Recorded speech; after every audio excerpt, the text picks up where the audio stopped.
கர்ப்ப காலத்தில் பெண்களின் எந்த உறுப்பின் எடை அதிகமாகும்? விடை மார்பகங்கள். எந்த பழம் பழங்களின் அரசன் என்று அழைக்கப்படுகின்றது? விடை மாம்பழம். குட்டிகள் ஈன்றவுடன் இறந்துவிடும் உயிரினம் எது?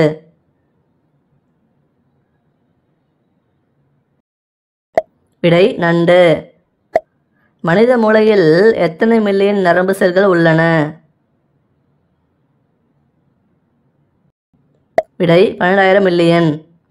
தாவரங்கள் மகரந்த சேர்க்கைக்கு பெரிதும் உதவும் பறவை எது? விடை ஓசனைச்சிட்டு.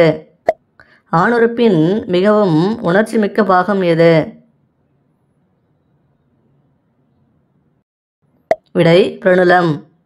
பிடிச்சிருந்தா லைக் பண்ணிவிட்டு சப்ஸ்கிரைப் பண்ணுங்கள். தேங்க்யூ.